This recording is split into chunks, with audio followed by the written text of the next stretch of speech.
Welcome to the EntrePastors Podcast on YouTube. This is a show that helps pastors think, act, and thrive as prosperous entrepreneurs.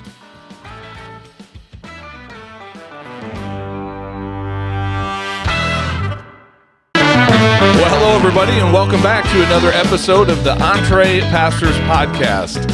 My name is John Sanders. I am one of the co-founders of EntrePastors, and this week I'm going to be flying solo in the studio as my fellow co-founder and friend Les Hughes is out of town doing some traveling. So it's just you and me today. Hopefully you're okay with that. Hey, if you're new to the show, let me tell you real quickly what EntrePastors is about. We are a platform that really celebrates this idea of pastors in the marketplace.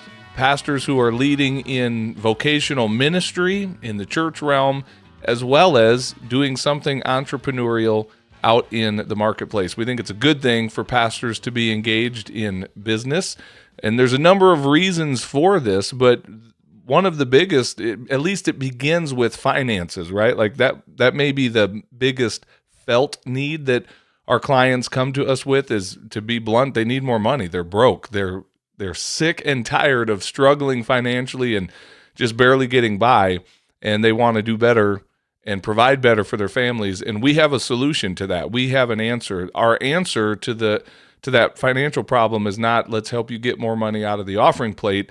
It is, let's get you out into the marketplace as a business owner, because we can do a lot of good in the community and in your financial situation as a business owner.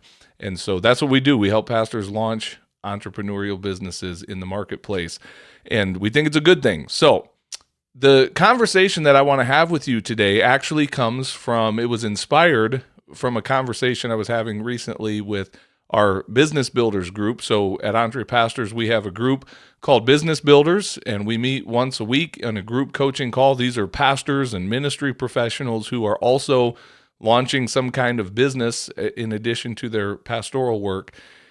And the guys were just talking with me about some things, and it inspired the content for today's episode. I'm going to title this episode, it's actually episode number 218, and I'm titling this 10 Things Pastors Have. And these are going to be some random statements that start off with the word "you have," and then I've got some things I want to say behind that. Some of these statements I'm going to make today are going to sound a little negative, a little challenging, maybe a little abrasive. I'm just warning you up front. Some are absolutely going to be positive and life-giving and encouraging.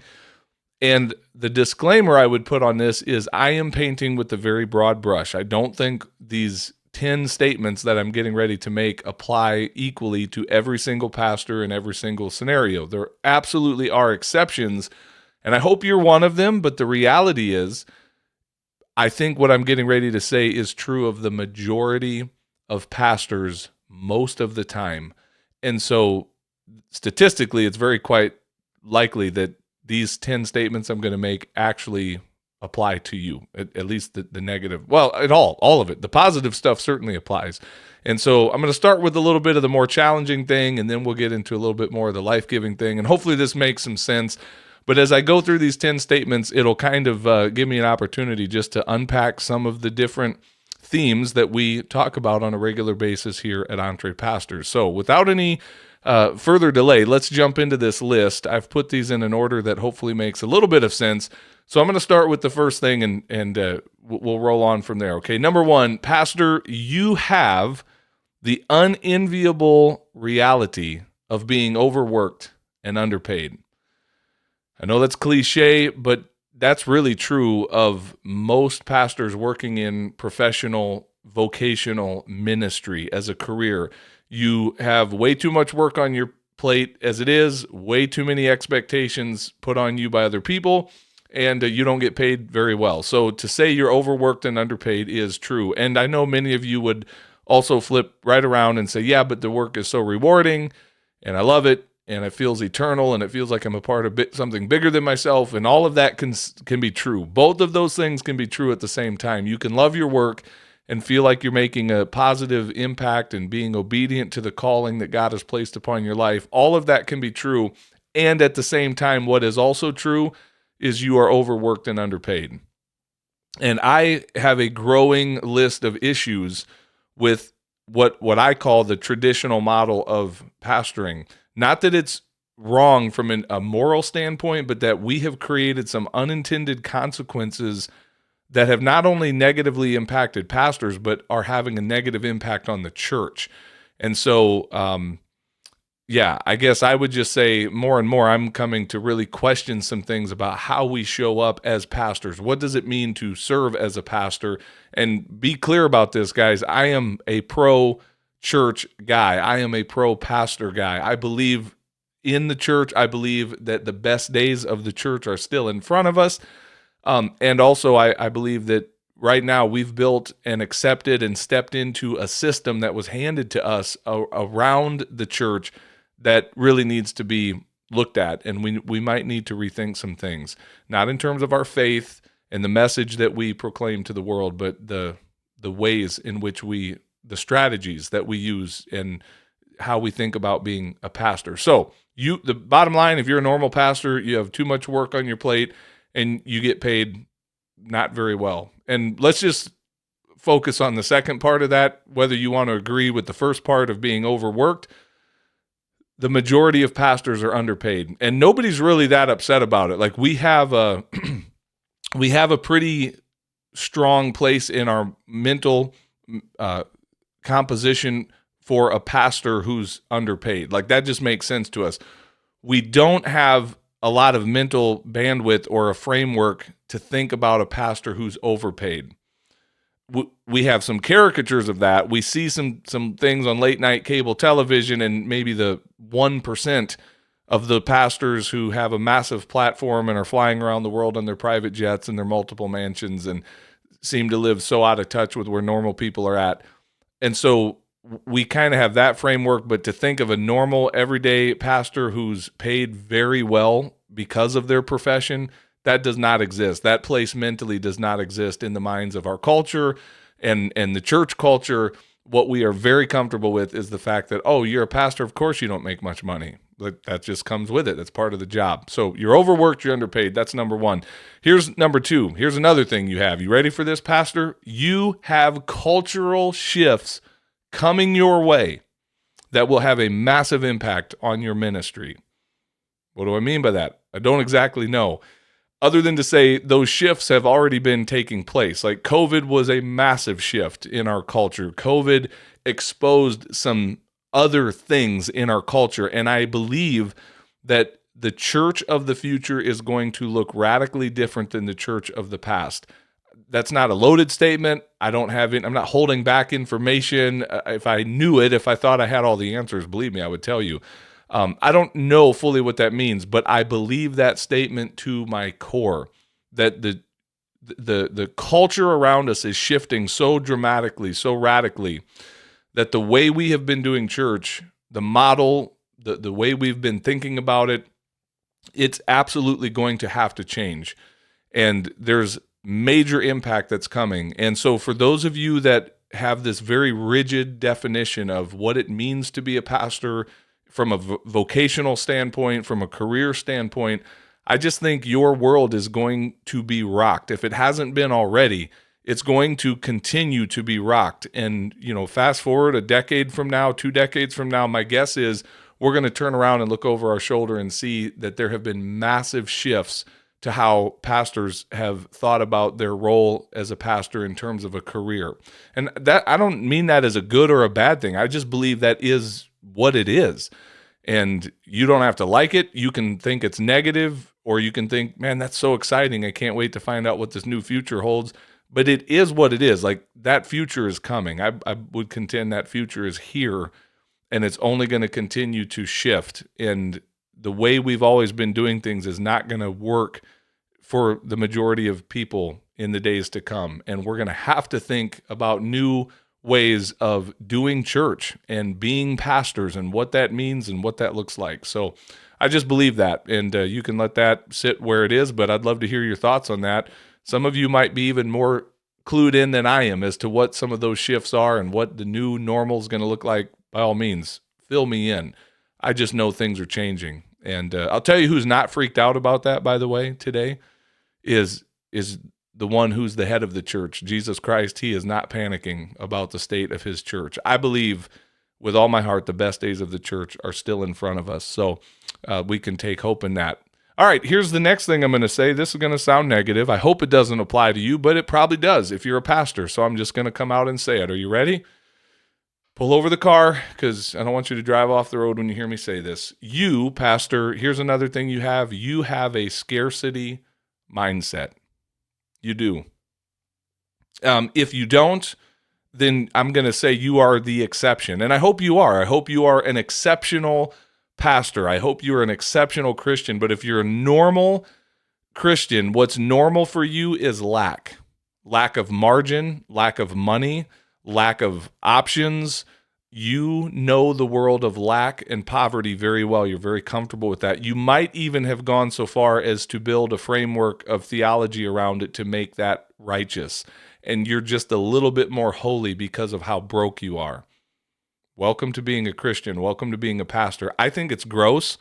I don't think you're any more holy because you're broke, but pretty much all the pastors I knew growing up, including the home in which I grew up in, were broke. And they knew lack. Lack is normal in their world. Abundance is the exception. And therefore, you don't think in terms of abundance. You might on a grand level, when you think about, major themes like eternity and God's love for us and all of that, but when it comes to the day-to-day operational way that you live your life, abundance is not really your operating system. Scarcity is. Poverty is. And I hope we can change that. Before we're done in this episode, I'm going to share an email, or at least a little snippet of an email I got just today, literally right before recording this episode, from a pastor who we've had some impact on in recent years. So I'll bring that up here under another one of these statements. But sadly, the truth is, I believe you probably have a scarcity mindset if you're a normal pastor. This next thing I'm going to say, number 4, goes hand in hand with that. And again, it's going to sound a little negative, but I'm going to also say I think it's true. You lack confidence. You have a lack of confidence. I have to say you have, because it fits the theme of the things you have. I believe the majority of pastors have a lack of confidence. For some, they mask that with a strong sense of what looks like confidence to the world around them. It sometimes looks like arrogance. Ask me how I know, because right now I'm confessing that for years I think people might have looked at myself, young John, as a pastor, as a church planter, and say, man, this guy's so bold, he's so confident. The truth is, and what I'm just now starting to see, and I won't turn this into a therapy session, no, there was so much insecurity and a lack of confidence that I was masking with a desperate desire to be, liked by other people and to prove my value and my worth. But I really lacked a lot of confidence. And some of that, by the way, I think is just welcome to humanity, right? I don't think that's just a problem pastors have invented on our own. Welcome to being human. It takes a lot of vulnerability and intimacy to say to somebody, hi, my name's John, and my deepest fear is being rejected, and therefore I'm going to do some things to try to get you to like me and to try to help myself believe that I have worth and value in your sight. And we're getting deep, right? Like that goes to some deep places, and you probably need to schedule an appointment with your counselor to work through some of that stuff. Again, ask me how I know. But the truth is, you lack confidence as a pastor. And where that's going to really have an impact on you is if, as we move into these other things on this list, if I can encourage you to start dreaming for a better day tomorrow, if I can encourage you to start dreaming for a better reality by getting out and launching a business and doing some things financially for you that you and your family have never had access to before, this is going to rear its ugly head, the fact that you lack confidence, because it's going to show up in a lot of different ways. I've come to believe, as being a pastor for many years and coaching and having countless hundreds, I would dare say thousands of hours of coaching conversation with pastors, that pastors have just been taught by the very nature of the system, if I can call it that, to devalue their time and their effort and their worth.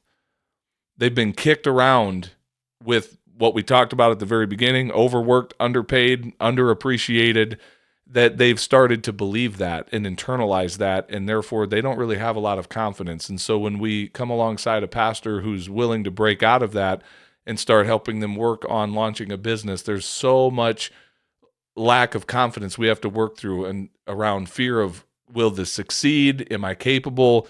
How do I price adequately so that I'm actually profiting? Is it okay for people to pay me money for services or products or goods that I'm providing for them? There's just a lot of ways that I see this lack of confidence challenging pastors that are on this, what I would call the EntrePastor journey. But chances are really good, pastor, you have a lack of confidence. I hope that's not true, but if you are the norm, welcome to being a pastor. You do. All right, I promise these will get positive, but there's a few negative ones I got to get out of the way. Here's one more. Well, this could be seen as either, but it's probably more negative than positive. Are you ready? Here's something else that you have, pastor. If you're a normal pastor, you have a hard head. You're stubborn. And again, there's maybe some good to that from the standpoint of you know what you believe and you're not easily moved off of that, and you are resolute in your belief and in your doctrine and all of that. And so there's definitely some strengths to that, but also you have a hard head. You don't change your mind a lot about things. Like you often believe you're right. Maybe you are. And it takes a lot for someone to convince you maybe you're not right about something. You have a hard head. And what I'm telling you right now, your wife has been telling you for years. Again, ask me how I know. You have a hard head. And why am I bringing this in on this list? Because what just boggles my mind is we've been on this EntrePastor journey now for over 3 years, building this platform, trying to help pastors. And not just trying, we are helping pastors. But man, it's just incredible to me to see how staunch some pastors are and how quick they are to defend the system, the very system that is not helping them, the very system that is in many ways kind of causing some negative, toxic things in their life, how quick they are to defend it, how slow they are to accept a new way of thinking or a new thought process that might actually lead them to a better place. Bottom line, you got a hard head. Knock it off. Like, open up your mind to some new ideas. I'm not asking you to change your mind about your core fundamentals of your faith, but doggone it, like, stop being so hard-headed. And if the shoe fits, wear it. If that doesn't apply to you, then it doesn't apply to you. But ask me how I know. I've been a pastor for a long time. I've worked with a lot of pastors. I think I'm accurate when I say you have a hard head. Okay, I think the rest of these are pretty positive, okay? So now that we've got some of the tough stuff out of the way, let's get to number 6. Here's another thing that you have, pastor, that you probably don't know you have. Are you ready? You have options. I talk with pastors almost every week who feel so stuck, like they have no options, like their life has been painted into a corner.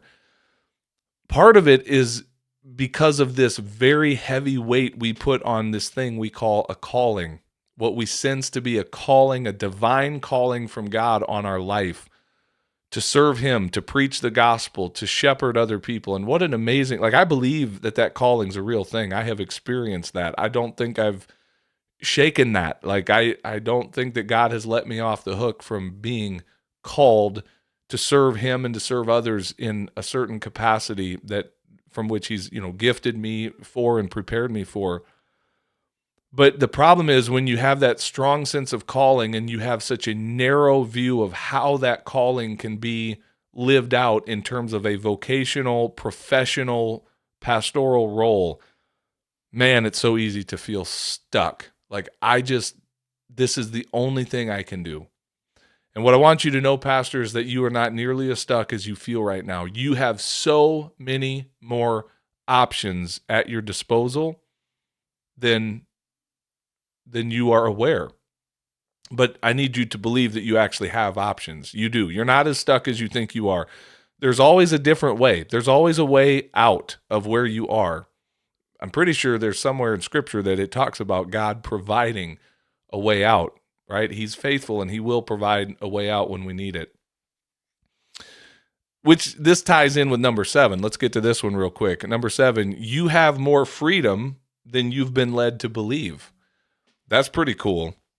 Again, as a pastor, maybe you think that you've been just really stuck in this one singular option. There's no way out of this. To do anything other than this would be somehow, breaking my commitment to God, breaking commitment to my church people, whatever. I don't have freedom. No, you do. You have way more freedom. I'm pretty sure I read it in Scripture that where the Spirit of the Lord is, there is what, church? There is freedom.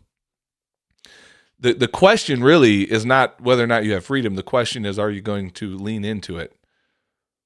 I've shared this on this podcast before, but this just popped into my head right now. I'll share it again. One time in a really powerful coaching conversation with one of our members in our Business Builders group, he and I were talking just one-on-one offline, and this word picture came to me. I said, you know what? I said, you're like a bird that has been released from its cage, and you're still clinging to the bars of the cage that once held you in. I was like, there's no cage, man. The cage has been removed. You just got to let go of those bars that have been, you're on the other side of them. You're on the opposite side of the cage that you think you're on, and you're free to fly. So you have way more freedom than what you've been led to believe. Excuse me, I had to mute and cough there. I got a little bit of a cold setting in here, I think. Number 8, and this is where another problem comes in. This is going to sound negative, but actually it's a positive thing, because once you admit it, then there's a way to move past it. Are you ready? Number 8 is you have too much concern for what other people think of you. So much of your sense of identity and value and worth has been tied up in what other people think of you as a pastor and how good of a job you think they think you're doing. And that means a lot to you, and you care. And that care can help you stay and love people and serve people. And so there is a degree that I'm okay with it, but I'm telling you, that care can also cause you to live a smaller life than what God has invited you into, because you're way too concerned about what are so-and-so. And the person is already on your mind. Like, you already know it's that one person in your church. It's that family in your church. It's that, person on your board. Like, you already know their names. What would they think if they knew I was going to go start a business? What would they say? What would they think about me? What would my peers that I graduated seminary with, what would my local ministerial association think of me if they saw me out mowing lawns as a part of an actual business? Whatever. Like, you care too much, and that keeps you locked up. That keeps you bound to a place that you don't need to stay bound to, because who cares what people think of you? Like, yeah, I want you to have a good testimony and a good reputation, but here's what I learned. And by the way, this got proven true in a big way. So let me just tell you this real quick. So often the people that we're so concerned about not letting down, not disappointing, what I experienced over the years is they are not nearly as concerned about walking away from your church and leaving you as you are about losing them and what they think of you. So my point is, sometimes you can get so wrapped up in keeping people happy that are not going to give two thoughts about just walking away from the very thing that you've been trying to build with and for them. So why are you giving so much thought and concern to that? And then I'll say this, and I'm saying this not with any bitterness. I'm just saying this as a matter of fact.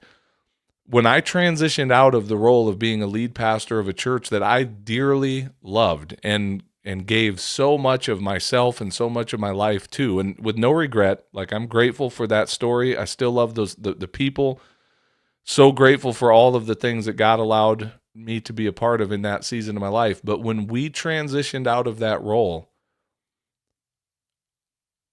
0 people from that church ever reached out again to see how we were doing in just this transition of life. Like, hey, how's things going? Now, with the exception of like 2 very close personal friends that still continue to be close personal friends, But just the regular church folks that I loved dearly and cared a lot about what they thought about my life and the decisions I made, guess what?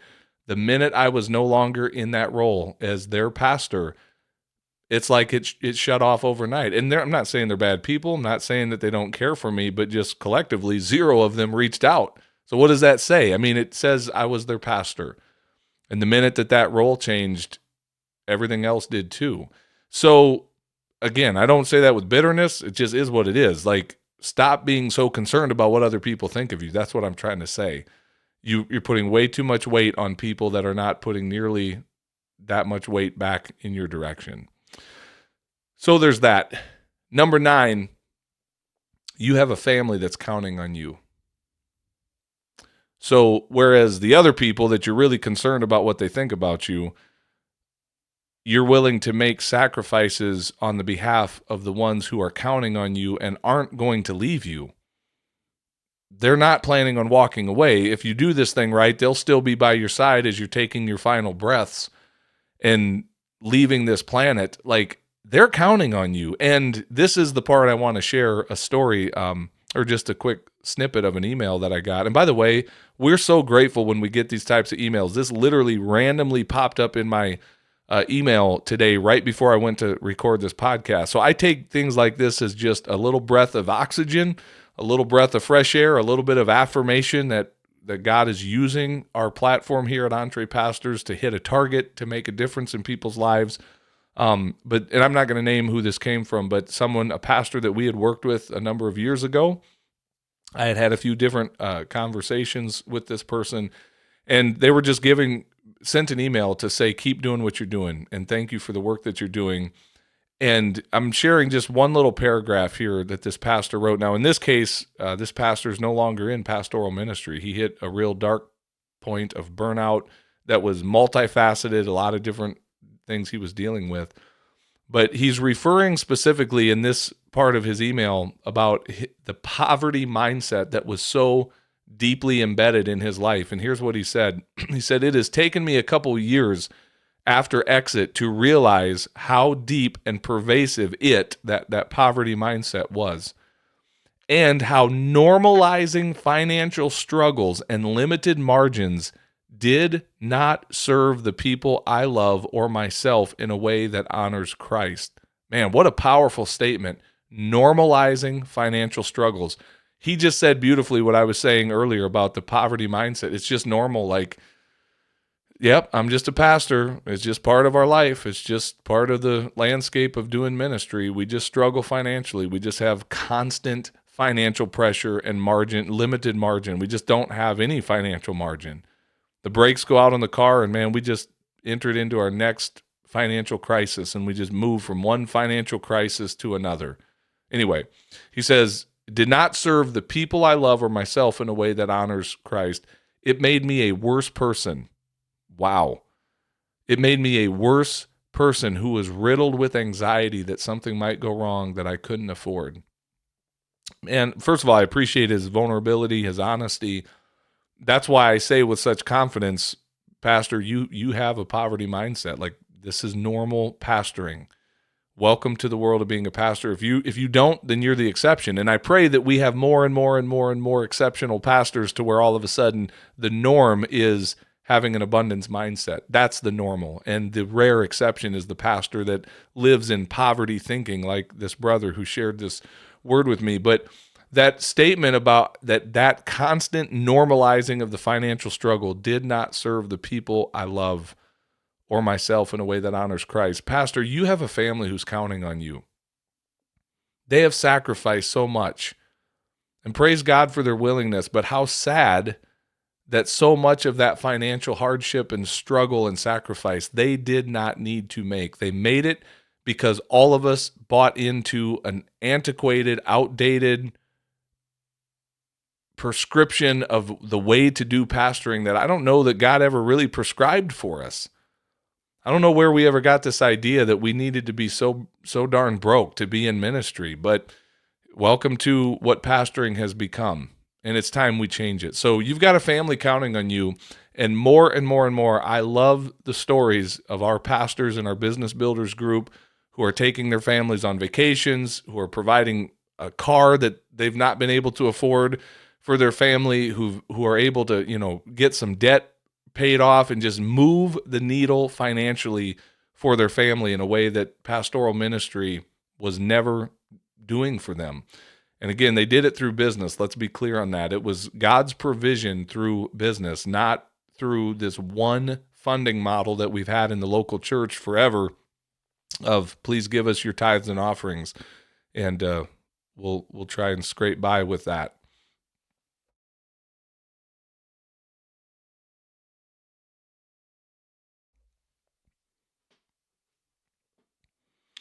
All right, number 10, and the last one. Here's one more thing you have, Pastor. You have resources for help at your disposal. I really mean that. You have resources for help that are available to you. And you're kind of preaching to the choir, because if you're listening to this podcast right now, congratulations, you've stepped into one of those resources. It's a free weekly podcast that we put out where we try to share stories of other pastors that are doing this thing. They're out in the marketplace doing all kinds of different businesses. We're hoping to inspire you with their stories. We're hoping to give you creative ideas of maybe you could do that type of a business, or maybe you'll hear someone else's story and go, I could do something like that. We're creating resources. We have some paid resources at EntrePastors, and I don't say that with any apology. There are levels of access that you can have to our coaching, to our support, to our guidance that will help you get to where you're going faster. There are resources available if you're willing to invest into those resources and step into them. So hopefully there's something on this list that has been a little bit maybe abrasive to you in a good way, that kind of goes, man, I hate it. He's reading my email. He's got me in his scope.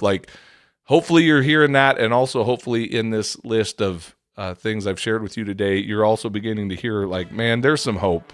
There's hope. I'm not stuck. I have more freedom. I have resources available to me. It doesn't matter what everybody thinks of me. I shouldn't care so much about all that. Hopefully you're hearing a level of encouragement in all of this. Let me share one other quick resource with you as we get ready to wrap things up here today, okay? We've got a webinar coming up here on November 15th at 9 a.m. Central Time, where we're going to talk about conquering pastoral poverty.